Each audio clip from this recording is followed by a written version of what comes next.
Okay, Dean Meyers, welcome to Nova Scribes. Over to you. Thanks. Thank you, Brian. So I am very impressed with Brian's introduction of me, but I also want to point out that as much as he claimed a sort of hierarchical view of where we stand, there's very much an awful lot of collaborative intelligence that has worked back and forth between us. So I'm very grateful to have his friendship and involvement with my life professionally and personally. So having said that, sort of introducing back to Brian, I want to talk a little bit about just sort of the mood I'd like to set for tonight, for this time that we're together, and the fact that I want to sort of pull back the curtain a little bit and show you what the Wizard of Oz is doing when he's manipulating the wheels and all of that, because I don't want to just hand you these tool or fundamental basics of using visual thinking to apply visual thinking, natural, normal visual thinking to problem solving. But I also want to give you the idea that these are foundational and very powerful building blocks for approaching problem solving individually, personally, and with groups. So there are a lot of ways that that these core level, I call them core level or basic diagrams, can be applied. And at the other side, after I sort of show you what they are, I did pull up examples out of Mural, which, by the way, Mural is the screen that I'm showing right now. So this is going to be a weird hybrid presentation. I've taken my old PowerPoint slide deck and put them into Mural. And you can, I'm going to ask you to participate. So fear not, you'll get your hands into these things. And also you can come along too by scribbling notes for yourself on paper. I invite you to do that as much as possible, because your memory will be served better by actively engaging kinesthetically in today or tonight's stuff. So having said that, I wanted to tell you that this idea that I came up with came out of doing a lot of thinking and reading, and trying to understand more deeply what is the power, right, of visual thinking. What is quote unquote visual thinking? That's always a problem of defining it. And we hear that people are pattern makers and so on and so forth. And actually, it's very interesting that um, the and I don't know tons and tons about the brain science, but the point that I want to get at is that when you look at artificial intelligence, and it is so rooted in imitating what we would call visual thinking, that frankly, the core level way of teaching an artificial intelligence to be intelligent involves processes that we do normally and naturally. And that's why I say this is very much a naturalistic approach. And the principles of design, ironically, are going to play in here too. So you're going to see a little bit of design thinking and a little bit of visual thinking and a little bit of system thinking going on, all tied together. And I'd like to think that we are superhumans when we use our brain, and we use our bodies, and we use all of ourselves to actually do this kind of problem solving. You know, it really gives us an edge on being critical thinkers, and it gives our clients an edge on being critical thinkers. And by that, I mean, yes, it has been said that emotions play such a great part in how we make decisions. But this helps us get more deeply down under again, coming out of natural processes. So this this graphic that I showed you was a little bit of. I'm actually going to summon you all to the chart there. I want to just sort of try and flip through the demo version that I do, the gimmick of saying, well, we can learn this in 15 minutes, and um, I may have you do a little bit of playing around with doing one for yourself, or maybe we'll just. I've thrown some. I've thrown some on the mural that a couple of you can go off to one or another, or so on and so forth. But I also thought the last part would be a little bit more about functioning as a clinic to help you think about building templates based on diagramming. In other words, what's a really efficient way to have a conversation, a visual conversation or visually driven conversation, above and beyond just putting a pile of sticky notes on the wall, and aggregating them. Right? That's always our go-to of ideation. A lot of sticky notes. But let's see what you could use out of these fundamental ones to do a little bit deeper critical thinking with it. So, all right. Do I need to go through and let me just go back and say, as a good facilitator, I've given you the agenda. I want to give you some guidelines about bringing curiosity here, come to play, and everybody is to participate, please. Everybody. It's really important that your voice shows up not just verbally, but your voice shows up with your presence in participating. It's everybody's job to make this a safe space, which means I'll jump down too and say everybody is allowed to make mistakes, starting with me. I give myself permission to make mistakes. A friendly facilitator I know always says when you make a mistake, you go, woo! So you let people know that, it's okay to do that, and you point them out. And you can do that too if you like. I like to be entertained. So, and then a interesting little idea is put one big distraction away. I happen to have another laptop used for other purposes with the lid open, and I'm gonna close the lid on that. So there, I put just one distraction away at least. You'll probably find others as you go. Let's just really jump into the quickie of mural, and I'll start, and then I'll ask you to we'll just work our way around the wheel. We'll go counterclockwise. So I'll say that I chose distilled data for reflection um, because I find that, as I said, writing notes, which can include both graphics and text and symbols and shapes, prompts me to think more deeply. And so I'm quasi addicted to visual note taking. In other words, I don't do it just because I get paid to do it. I've found that since childhood, I've been a person who I like to make visual notes, and when I say visual notes, I really do mean more elaborate than just note taking. My personal visual note taking has always had a strong component of, as I say, image and shapes and more sophisticated, what we now call, sketch noting and graphic recording. Let me ask Nick if you'd put your mic on and talk about generating ideas.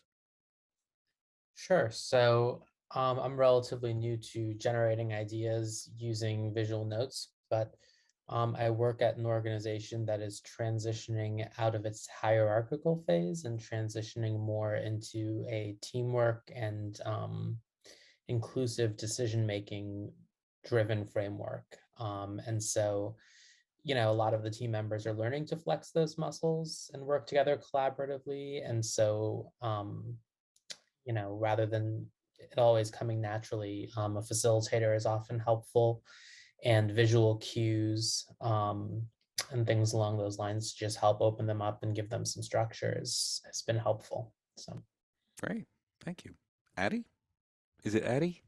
I'm just like a natural note taker.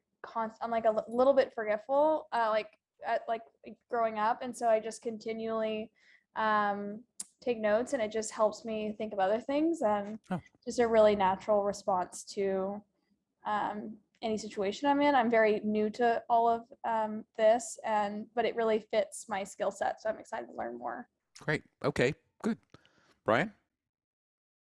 Yeah, so I chose generate ideas because I spend a lot of time there with my clients. And so using, for example, like this, a mind map, just to capture ideas, I tend to start with that. And sometimes we don't get any further. That's okay. No qualifying. It's just, it's just the how, Carmen. Yeah, I chose the provide a mirror because I do feel like just with note taking, it's a reflection, my reflection of what took place in a meeting or a situation, and it's just helpful for my overall like comprehension, right? If I don't write it down, it's sometimes hard for me to understand what took place. I can go back and check. Cool. Thanks. Casey, problem solving with or for groups. Hey, thanks, Dean.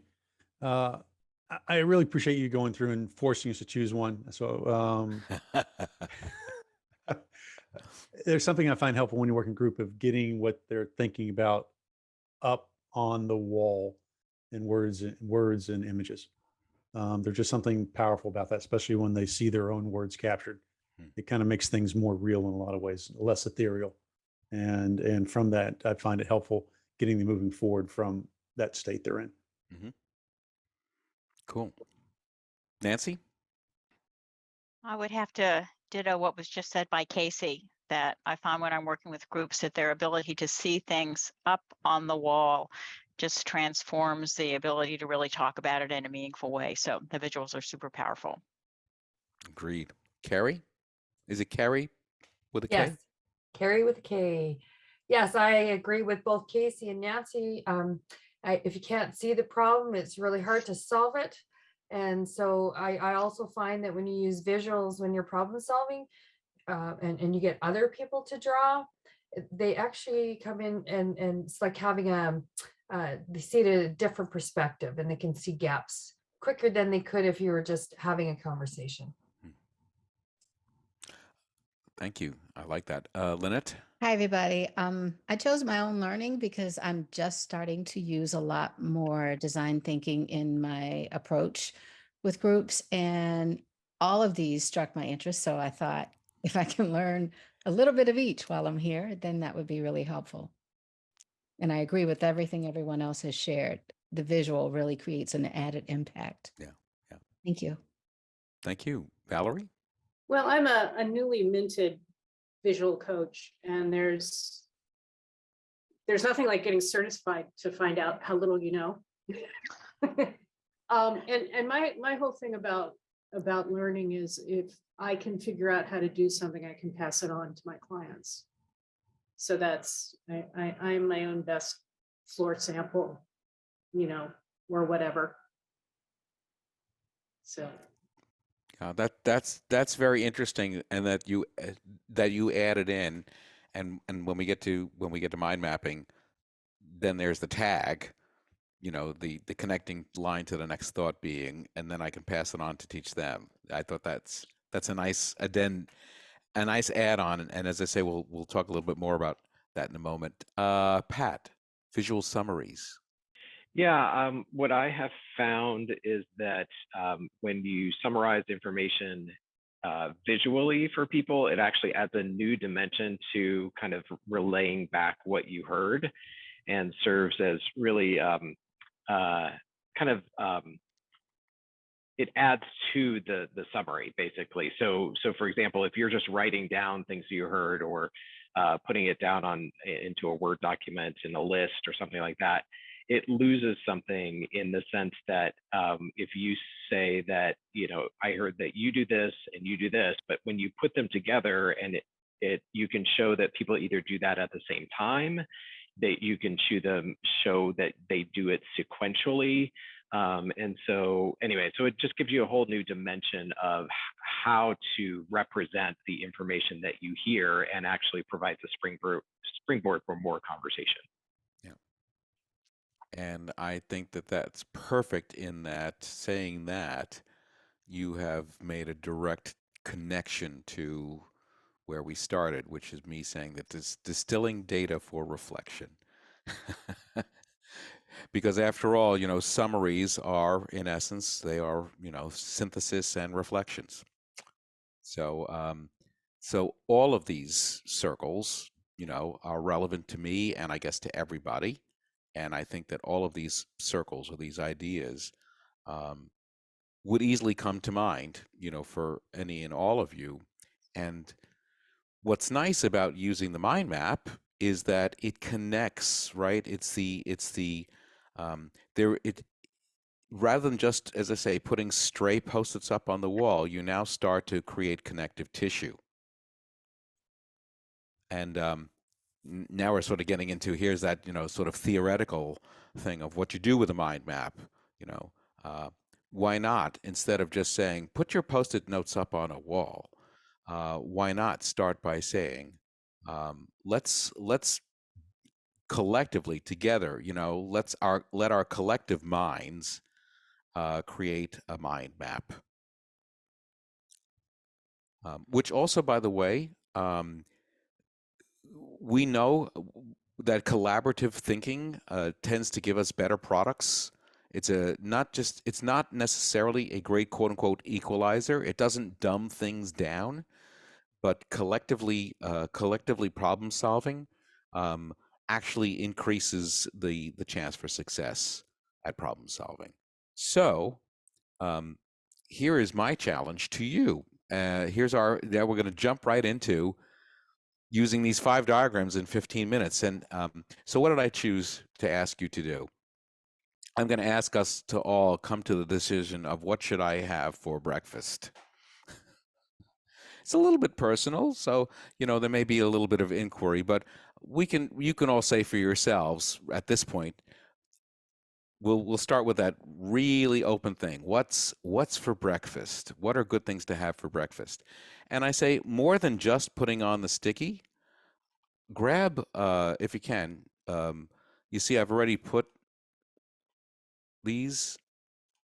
So we're using Mural that doesn't have an automatic mind mapping tool, but grab a connector and put your sticky to it, because what's going to happen is that some of you are going to start coming up with ideas, and then someone's going to say, oh, wait a minute, that's attached to that. That's associated with that. That really should go together with that.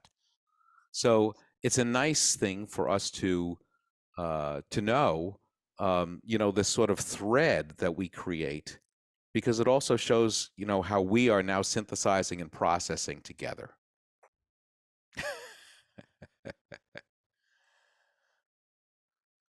All right. We've got a goodly collection.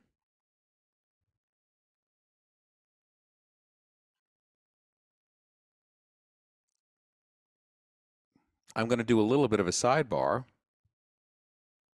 and take us to look at our next item, which is, so we were looking at this, and I'm going to ask you to come with me and take a little sidestep.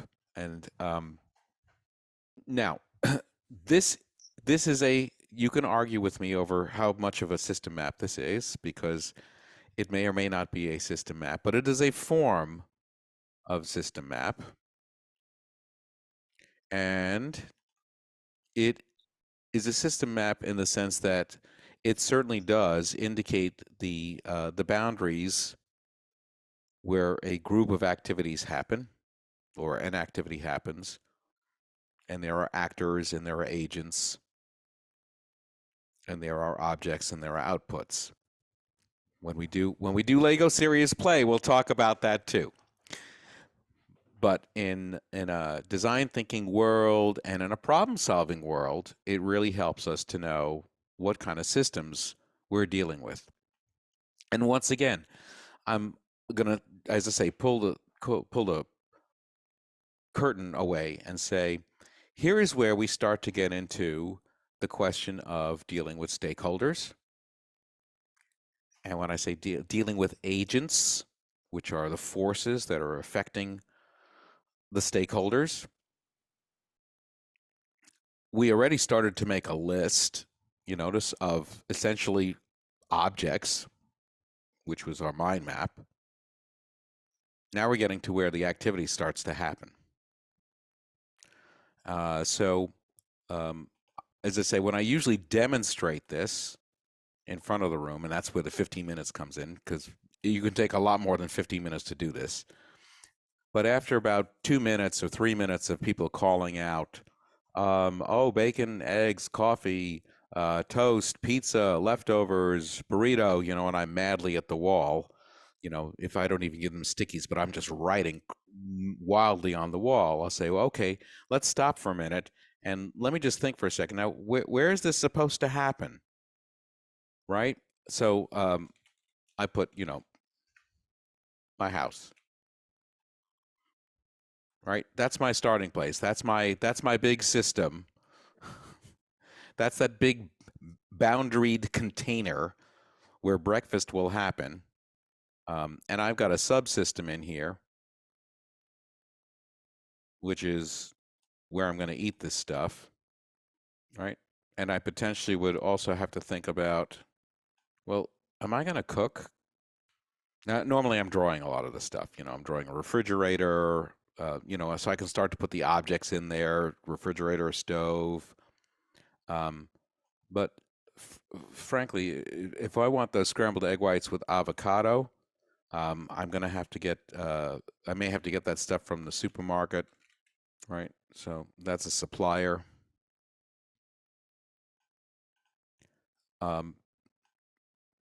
If I'm super in a rush and lazy, I may actually go to the diner next door, kind of have a two-way relationship with them, and so on and so forth. And of course, you can now you could really parse down very deeply into that system.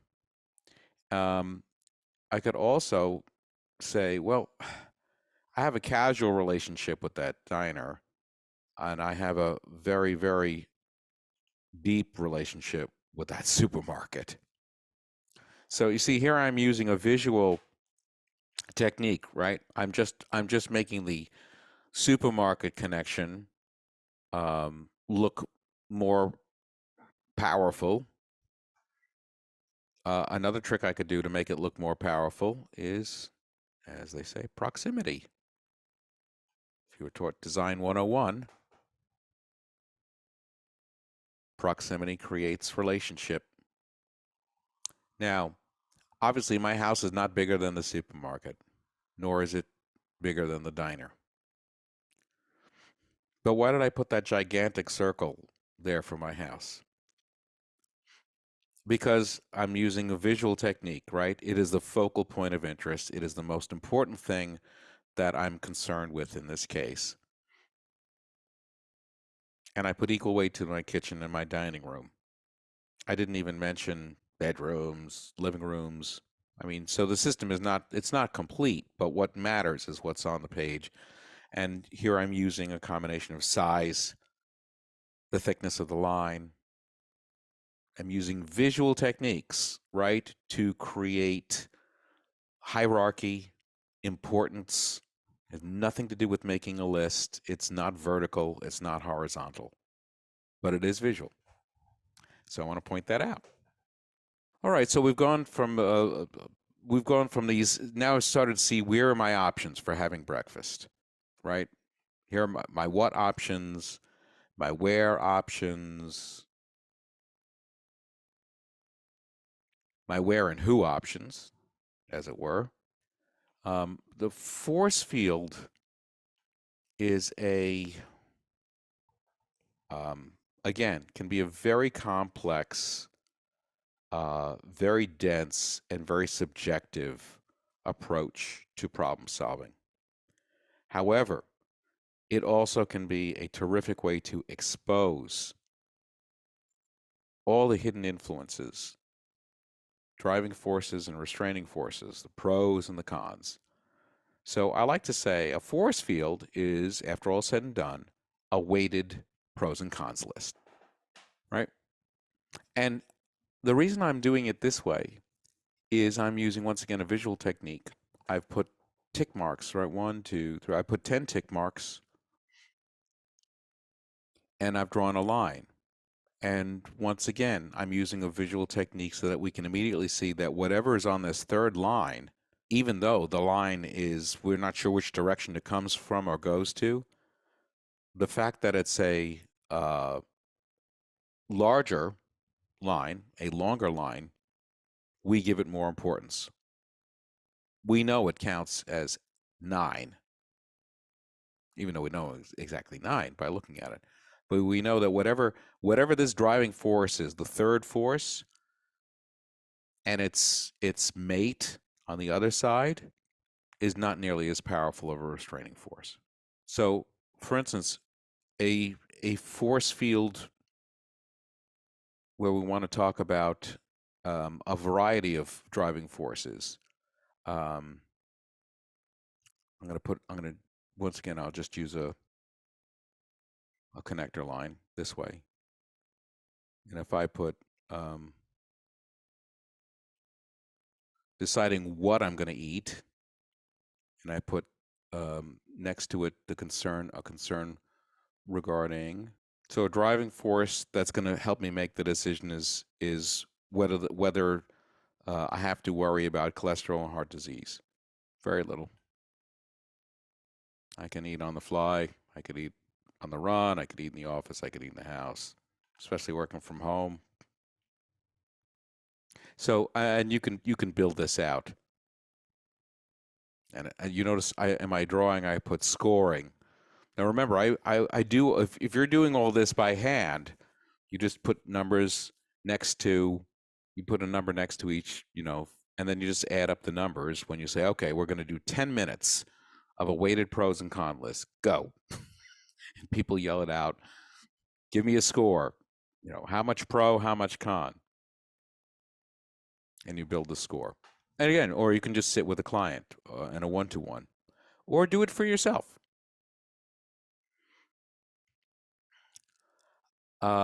This one is probably one of the most powerful and favorite type of diagram that everybody uses for all kinds of things. You can now take, I'm going to pull back out. If you took this list, right, look at those things that are in here, and just start making duplicates or putting other items on there. And here's the key factor that's important with the matrix, is that you want opposing forces. You want opposing forces. And so I've taken essentially that healthy question from before. I'm applying another lens to critical thinking, and I put the healthy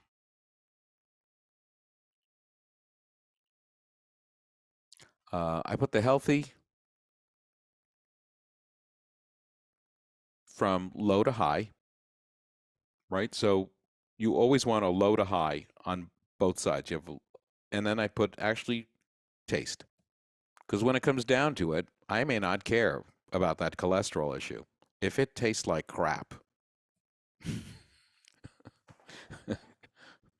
And it's full of cholesterol. Or if it's full of cholesterol, sorry, but it tastes magnificent. This is where the bacon stuff got very popular.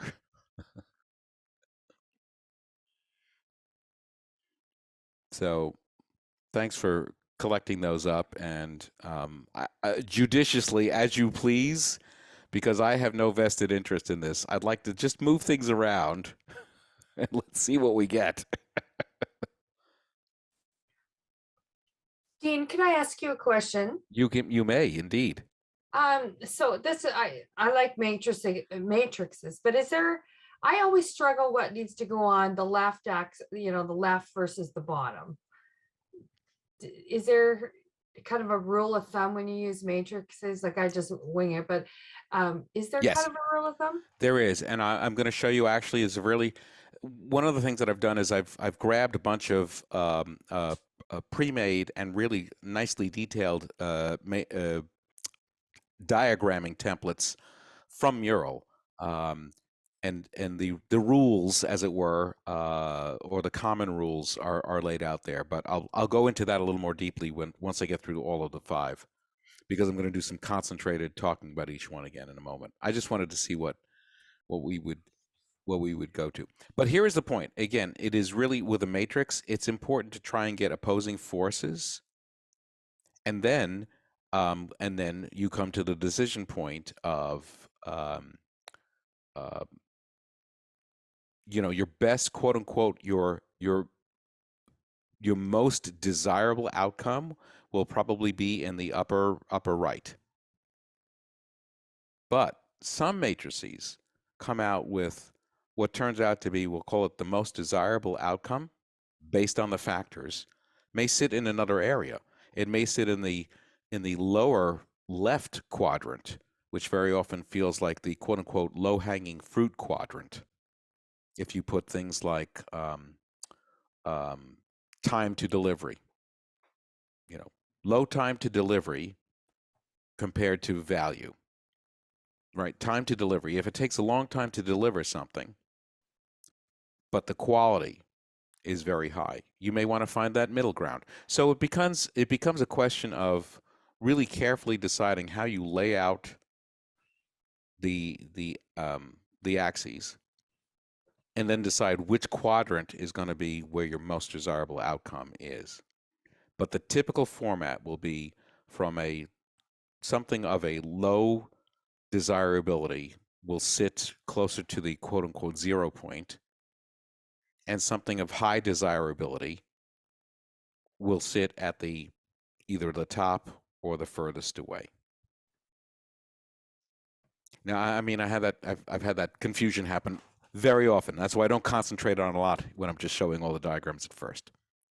So if I may move on, it looks like we're getting to scrambled egg whites with avocado. Somehow a BLT is both great tasting and superfood. Okay, I will. Oh, okay, it's moving. Fresh berries on the side, avocado toast. Yeah, okay, bacon's okay. Okay, skip breakfast, go big for lunch. That's interesting. Leftovers somehow generically falls in the low health and low taste. We need to get you some gourmet leftovers. That's all I can say. And then finally, and I realize it's taken a lot more than 15 minutes, we would actually start to build the story. So if it looks like our high desirability would be scrambled egg whites with avocado, going back in a decision-making process, I don't know which we necessarily decided, but we will either do that at a diner or at a supermarket, or with ingredients from the supermarket. If,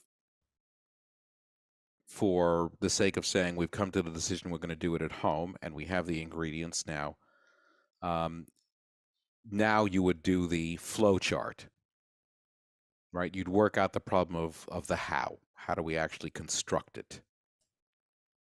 And you notice I'm using a storyboarding. I'm using a visual methodology, and you can grab pictures. I'm trying to think what I have in my content library. I don't know if I have enough stuff in there. But now, if you can imagine, you can stand in a room and say, we're going to go through a process of doing some decision making about stuff. And I'm going to show you in 15 minutes. We're going to use these diagrams together. It may take us, 2 hours to go through all of them. It may take us a half day. But we're going to start by using these diagrams to come to make some decisions and to solve some problems. And that's why I wanted to give you these very nice building blocks. And move to, let's see, we did all of these. I'm going to jump to I'm going to jump to where to get commercial help, right? How to put these tools in use. Nick, go ahead. You have your hand up. Thanks. I was looking for the raise hand button and I couldn't find it. Quick question. So on the storyboarding, Yeah. what is the scenario where that would be sort of best applied? Is that once a decision is made and sort of laying out next steps, or, you know, where are the situations where you would use that paradigm, the storyboarding? I would say in typical, we'll call it design thinking process, you kind of use it in two places. If you were doing a design thinking process where you were trying to break down and do problem solving to understand the situation, right? What's situational? And I'm going to show you in a minute. Journey, drawing any kind of story, drawing it out in a comic book fashion or a journey, even just using Post-it notes along a timeline, right? That is, you can use it in two places. You can use it at the beginning to start to break down the discrete elements, particularly if you are attempting to do something which involves transformation or change, right? Or action, right? What are the actions you take? And the storyboarding is where you know, following what a comic book does. A comic book will show you every change of perspective and action, right? And so that's how movies are built, and that's how software is built at this point. You know, it's building these storyboards or the getting things done timeline, anything that follows an action along a timeline, swim lanes. And I'm going to show you, you know, as I say, some of these examples. So you can use it in two places. You can use it at the beginning as an analytic tool, and then you can use it as the end as next steps, so on and so forth. Up to including if you're going to break out a RACI. Canva has just had a major upgrade. Canva, one of the big upgrades that they've put in is that they're attempting to kind of step into the shoes of, so if you're talking about food and you do mind mapping with pictures of food, it's certainly a lot easier to come up with ideas if you just Google food.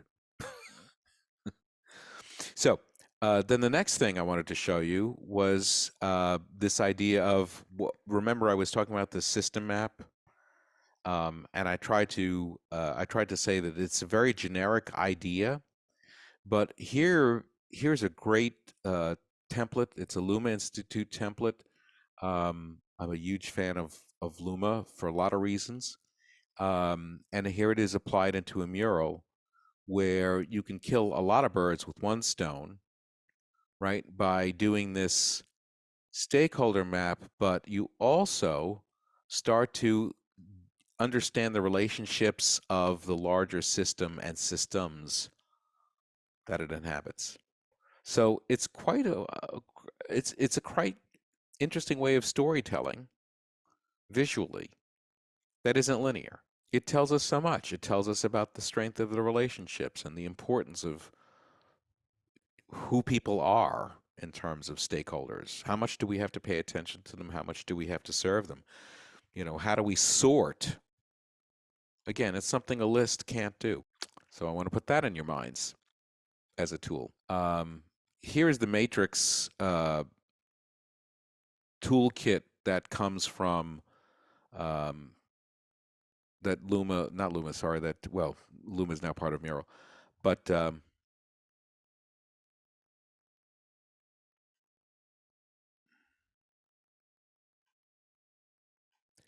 and here they're giving you the instructions. But I wanted to show you in this particular matrix, you see they put impact versus effort. And that's a very, very common, you know, feasibility, impact. Sometimes it says feasibility. Sometimes it says, what else?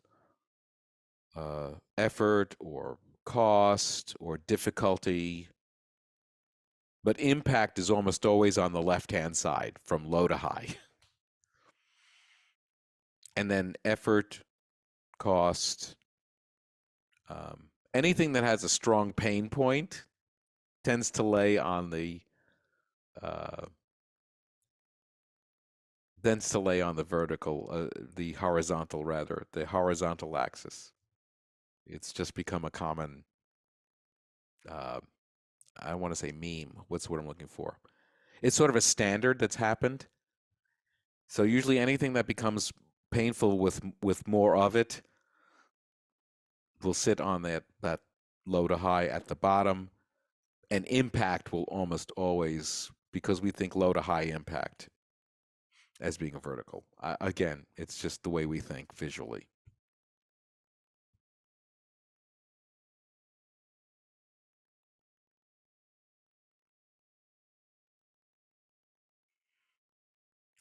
And you notice the quick wins in the upper left quadrant, that also can be called low-hanging fruit.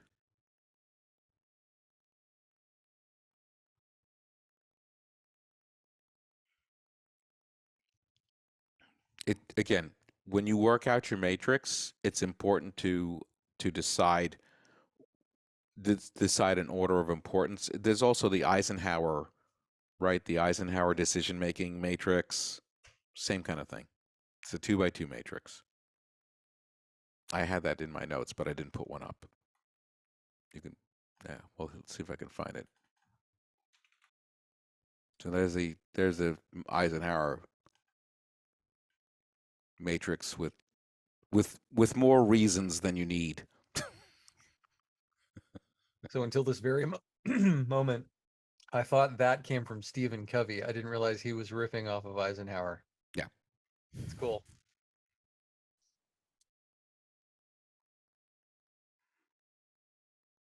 Again, visual tool that put it in your tool belt and you'll be considered extremely wise.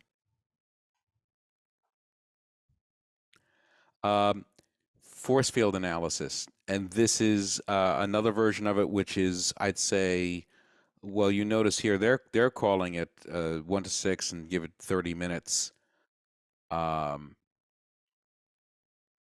I wanted to show you this version. What's interesting about this version is that they took away my T. So the very first version of that, by the way, was a horizontal bar with different thicknesses of arrows aiming towards the problem. And frankly, the visual language was so poor that I reverted to using the T structure. And now you see here's another refinement of the same T, now putting it into 4 boxes. I resist putting it in 4 boxes because I don't want it to look like a matrix. It's not about the 4 boxes. It's about the left side versus the right side, the driving forces versus the restraining forces. So keep that in mind, my friends, that a matrix will very often give people the idea that you're trying to get into a quadrant. You are not. You're trying to get a weighted pros and cons list. Pros left, cons right. There you go. That's my lecture. And then here now, the crowning glory, and I thank Brian for the majority, if not nearly all of these things. We can find more. But the complexity of the storyboard, and here's a...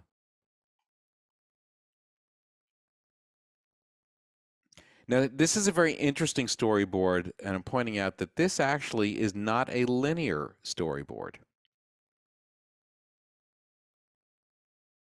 So I want to point that out. Not all storyboards are linear, but if you studied dramaturgy, you'd understand that this would be the equivalent of what they would call a, believe it or not, a feminine story rather than a masculine story. A feminine story is based on, and I'm sorry for that, that's the old language. A feminine story is essentially a circle, and you just put slices of pie because it doesn't have a beginning, middle, and end. And yet it is all part of a whole. Whereas a linear story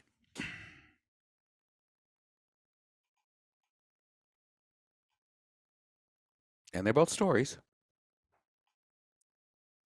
A linear story will have typically low to high, top to bottom, bottom to top, right? We go from earth to heaven. We go left to right, typically to represent time.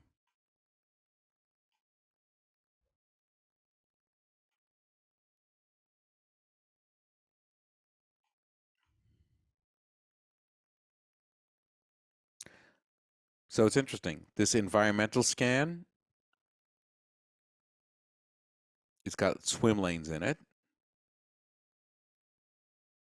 And it isn't necessarily a linear story, and yet it is a story.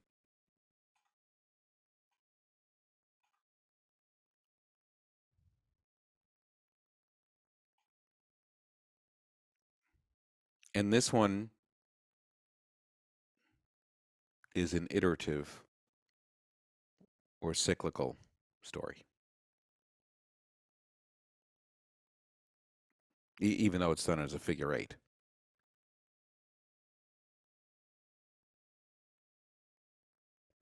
If you were a programmer, you would call it a recursive story. I mean, you could just stretch it out into a long, it is linear though. It has a beginning, middle, and end. So there are multiple ways of telling stories or indicating flow. And I want to point out that nowhere in here have I asked any one of you, and you do not need to ask any of your clients to draw. All they have to do, literally, is lines, circles, boxes, arrows, maybe thicken a line, right? And it helps to remove the friction of the I can't draw stuff. And it helps to break down the resistance that this is kids stuff. And it gives you the ability to, as I say, you look like $1 million because they get answers. And all you've done essentially is sort of ask them to place something here, there, or elsewhere, and they can, as I say, because we think visually, they can just see. They can see the answers start to really appear right in front of them without you having to make more prompts. So they really feel like they own these answers, because it comes out of their critical thinking, driven by visual thinking. That's it. That's my story. Dean, thank you so much for your time and for walking through this. Will you entertain some questions? Absolutely. Okay, so I've got one. Yeah. Find your way over to the force field diagram. Mine or the templated one? Either one, doesn't really matter. Maybe the what do I eat one, right? Yeah, yours then, not the templated one. Right, my very simple one. Yeah, which I like better. So one of the things that I've always struggled with is that I get the idea of first identifying decision criteria here, right? Yes, so you could that say is important. like time, you could say, taste, you could Yep. say convenience would be a factor, right? Yep. So you start by like just naming some of these things. What I don't get is, for example, let's just use taste as an example, right? If I'm making the decision, and let's say that just because I've got this great plate of bacon here, if I'm Yeah. making the decision to eat bacon, right? How do I draw those lines around taste? Like, to me, the driving force is really high for bacon because I like the taste of it, right? Right. But now what do I do? Because what's the restraining force on taste with regards to bacon? Taste is not a restraining force by itself. Okay. So remember that you're doing a very thick, right? You're doing a very thick exploratory into multiple criteria simultaneously, and that's why you're weighing taste as a single factor versus, in this case, convenience. So for instance, if you were doing a consumer panel and you got, you got these two things. You know, talk to me about bacon. I love bacon. Why? It tastes great. Everybody agrees it tastes great. 4 people say I don't like it at all. Okay, fine. You know, and say, well, what's restraining you, right? What's a restraining force with bacon about eating it? It's impossible to cook without making a complete mess. It's absolutely inconvenient to cook. So what happened? Armour and some other manufacturers have come up with quote unquote pre-cooked bacon in a package that you buy room temperature in the shelf. I don't know if any of you've eaten it. It's disgusting. But how did they come up with it? They ran this kind of they ran this kind of survey. Yeah, well, those are the bacon bits. I'm talking about these awful slices that come in a package that are just gross. But it's pre-cooked. You just open the package and you don't even have to microwave it. You can just eat it. You keep it on the it has long shelf life. God knows what's in it. It's called jerky. It's been around for forever. Well, but that's not bacon. So you see, that's the problem, is that as they got closer and closer to making a jerky-like product, it now is losing its textural appeal. Got it. So going back So to you see, texture would be, you know, what do I eat? It has to have a great texture. Yeah. Right? Thank you, Carrie. She clarifies it's called ready-made bacon. Yes. So getting back to the use of the force field diagram, it's possible if we're deciding whether or not to eat bacon, it is possible to only have driving forces and not to have any restraining forces. Is that correct? It absolutely can be that way. Now, you might have to change the question, you know, should I eat bacon? Right? So now you've got multiple force fields going on. Right. You could take a force field to every single one of those right. Where if you could go and make go back and make an iterative review. Let's take the scrambled egg whites with avocado. Let's double check ourselves. And let's put, should I, talk to me about scrambled egg whites and avocado. You know, what are the driving forces, what are the restraining forces about having that? And it may just be like, well, it's a wonderful thing, except I have no time to make all that. And I don't even have time to go to the market, get the ingredients. I don't have time to find a diner that can put it together in 10 minutes. So as I say, you can use force field for very gross things, but you can also use it for very discrete items too. Cool. Thank you. Can we open it up? Any other questions for Dean? Please ask questions. So in chat, Carrie says, I have to leave shortly. We'll catch this last piece of reporting. Say thank you for the diagrams, mural resources, and wish we had more time. Yeah. Thank you. Oh, what you got there, Carrie? Can you show it? Very cool. Wow. Hey, Dean, who does that remind you of?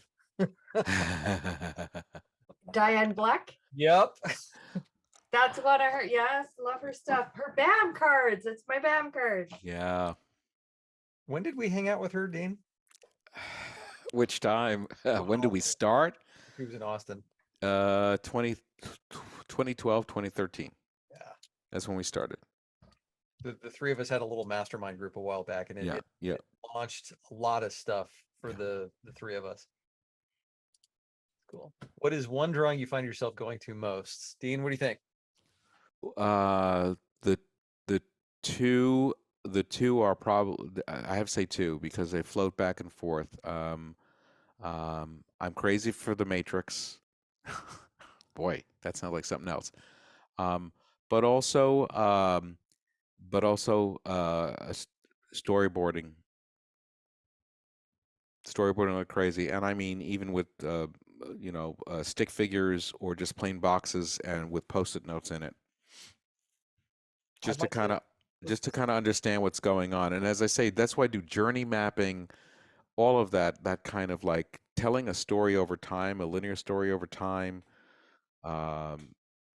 helps me a lot to find those critical what I call inflection points, you know. One of the things that's also a really strong strength of Dean's is storytelling and use of story. And so he's a fabulous resource for storytelling, and he's given me some amazing resources around that. I'm wondering how other people would answer this question. So if you're familiar with these 5 already, what do you see yourself using? What could you use, or what do you use regularly? You know, just while you're thinking of it, I'll say I use the mind map almost every day. You know, that's one that I keep coming back to. I kind of think of it as like the gateway drug to visual thinking, right? Like if you can do that, that will get you into just about anything else. Carrie says mind map. Nancy says mind map. Okay, so I'm not alone. That's nice. Others? Carrie, what do you think? Just because you're off mute. Well, I love all of them, but yeah, I would say mostly mind map, but the storyboarding I'm getting more into, especially when when we're working on trying to design experiences for people. We'll use the storyboard to actually do a lot more of visually thinking through that experience and drawing that out. So I think storyboarding is starting to become more and more a go-to when we're designing experiences. Cool, thank you. Dean, have you found a good mind mapping software out there? We used to use iMindMap, if you remember, for a while. Yeah. Haven't seen anything recently. No, I was just looking again at like lucid charts.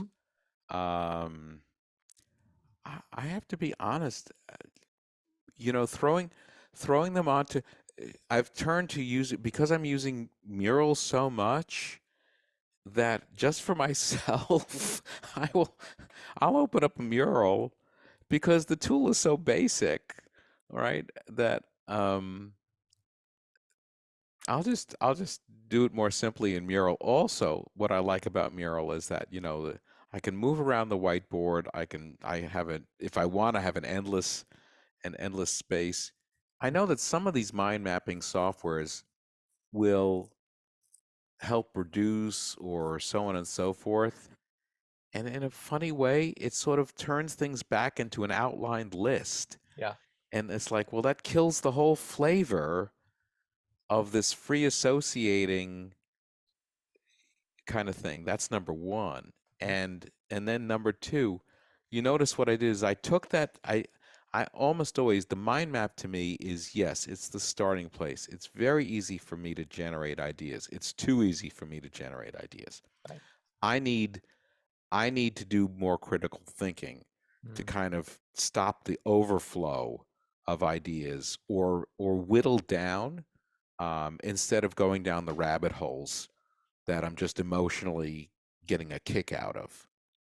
And that's why I like, if you notice in my notes, I put here that there's no judgment and that it's free association.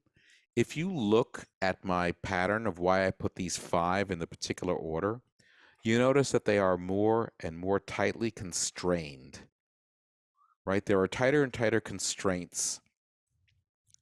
And particularly when you get to the storyboard or flow, you are now essentially putting yourself into all the constraints: time, resources, ability, you know, every kind of restraint that you can find is going to show up when you get down to doing the actual storyboard, because that's the closest to actually, you know, executing action. Thank you. So you're moving from decision, right? You're moving from free form thinking to actual decision making to actual, you know, you're simulating, right? Your storyboard is a simulation when it comes down to it. Harry, I noticed you raised your hand for a second. Did you have a thought? Yeah, I just wanted to ask, I love all these quick tools to have in your back pocket to easily pick them out in any situation. I'm just curious, Dean, do you use a lot of visual templates? Like I don't know, I like to draw visual templates like behind me here and stuff, and Mhm. walk people through visual processes. So just wondering, do you like to use those and Oh yeah, help emerge these thoughts? I'm absolutely, yeah, absolutely devoted to all of them. But here's the secret behind them. To me, they become essentially the place where you've summarized the activity. In other words, you've done a lot of summary before you really get to quote unquote the finished box in the template. Look at the business model canvas. All right, one of my favorite templates. And I think just about, do you know that one? Are you familiar with it? I could put it up. And it's offered in Mural. But when you think of it as a quote unquote, design thinking tool, or if you think of it, yeah, I'll call it I'm trying to find it right now. Okay, so here's the business model canvas. Well, when you do a business model canvas, and I've worked with Alex Osterwalder, so I know this. Before you even get to your value propositions, he's going to ask you to do essentially a mind map called the empathy map. And that's basically a mind map. It just happened to have some segments around it. And then, oh, look, it has pains and gains. It has the pains and gains are it's the pains and gains is the force field, right? A force field list. So that's why I said, take care, Carrie. But that's why I said these are so fundamental, and they sit underneath all of these very complex templates as the working tools that make, they're the little pieces that actually make the whole car go. But you can't do a business model canvas without at some point doing a whole bunch of these kind of templated, what I'm calling templated, fundamental problem solving tools. So Cool. Thanks for that, Dean. Other questions for Dean? All right. Yay, big applause. Thanks, Casey, for sharing that. thanks, Casey. Addie, did you have something? Yeah, I just wanted to make a comment. I thought that everything was great. I love learning about utilizing mind maps. I'm really new to all of this. And I think my question is more from a standpoint of I'm seeing the events that y'all are having and I think they're amazing and I'm trying to attend, but what would you recommend for somebody really new to the space? I was an educator for 5 years. I'm also an artist and illustrator and graphic designer. And so I have all the skill set to enter into this field. And I'm also kind of actually going into some more corporate spaces for graphic design. And so what I'm getting at is, how does somebody new to this field access the spaces that y'all are working in? Are there opportunities to shadow people? Are there how do people enter this field? I had a long conversation with Jacob Eastham. He told me about this group. He was wonderful, but it still feels like a mythical space of where people do these amazing things. And so for someone like me who, yes, I will stop talking, but yes. So Addie, where do you live? I'm in DC. Okay. All right. So this is a great way to do it. Now, what I'm going to do is I'll drop a link to a Signal group in the chat. Okay. And that is it's for DC, Maryland, and Virginia visual practitioners. It's a place to share work. And what you can do is you just push your name out there and say, hey, I'm learning. Let me help you set up. I'll help hang paper, cut charts, do whatever you need to. I'll carry your bags for you, whatever you need. That is one of the best ways to learn, is to be in the room when it happens. Okay. Right. Most Awesome. folks that I know started like that. Dean, do you have any other advice? I think it's interesting to see that you've come out of an educational arena, and you have a couple of avenues to look. If you are looking in the commercial graphics world, discerning if you are attempting to do more, we'll call it facilitation work, which is maybe more aligned with your educational background. That'd be something to think about, looking at finding those birds of a feather. If you are thinking more about, we'll call it the technical world, which would be user experience design, or running design thinking workshops, or running that kind of thing, you might want to look for those type of meetups to find people to connect with as well. And the only reason I'm saying that is that because you'll find that you will gravitate towards a certain, a type of area, even though we very often serve in many areas.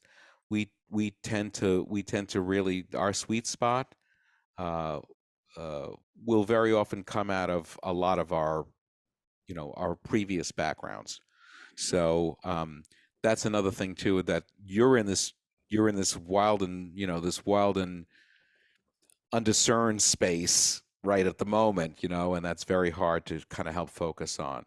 So give yourself a little bit of give yourself the time to sort of do that inquiry of where it might land in more specific areas, if you know what I'm saying, to see, oh, okay, this user experience stuff, or the design stuff, or is closer to what I'm interested in than the facilitation stuff, which is so close to training and teaching. Yeah. Or maybe it's the other way. Maybe it's like you want to get into an L&D space, and That find, how do I bring this kind of stuff into the training world, which is something I like to do. What is L&D? Learning and development Learning and in corporate, coming out of corporate HR departments. Awesome. Cool. Nick, Uh, coming up. I wonder, do you think that all of these diagrams are sort of equally helpful in group? Would you weigh them as in terms of like, this is better for a 1-person or 2-person exercise versus a larger group with diverse opinions? Because one thought that I had, like the force field exercise, I can imagine spending in a larger group time quibbling about like the magnitude, right? Where you put things, what peg you would assign as a pro or con, how far along the spectrum. And I wonder, is that a reason that you wouldn't use that diagram, or is that actually a necessary part of the process? So I just wonder, out of these diagrams, is there something that's better for group settings that you would gravitate towards, or do you think they're all equally good in that respect? I think they're all equally good. I think in the sense that you do have, it's the same issue that I have with, for instance, how to use Lego Serious Play, which works best when you work with groups that are no more than quote unquote 6 to 8 at a table, quote unquote. And I say that because I've done Lego Serious Play with 150 people and 6 facilitators. Because what you have to do is you have to break it. If you're familiar with like the liberating structures idea, if you know that facilitation technique, it's an idea where essentially you start with very small units. You have the small units come to some decision, and then you have the small units start to join larger units, so that in an iterative fashion you keep building consensus. Yep. If you are trying to aim for consensus, by the way, and I have things to say about consensus, but if you are trying to build towards consensus, then I would do it in that iterative fashion, building larger and larger to help whittle down what really matters and what's going to bring everybody to agreement in terms of making decision. So you can, but again, you have to really think through time, number of people, and what's the value of using this particular tool. Thank you. What do you have to say about consensus? It is more important to have commitment than consensus. How's that for wrapping it up in one sentence? Great. And that comes out of Lencioni's theories of the dysfunctions of the behaviors of a functional team. That's the other thing. Dean is also certified in the behaviors of a team, also known as the 5 dysfunctions of a team. So you Yeah. can bring him into your organization to help do some team building as well. Any other questions or comments for Dean before we call it a night? Thank you so much. That was wonderful. My pleasure. Thanks, Dean. This was great.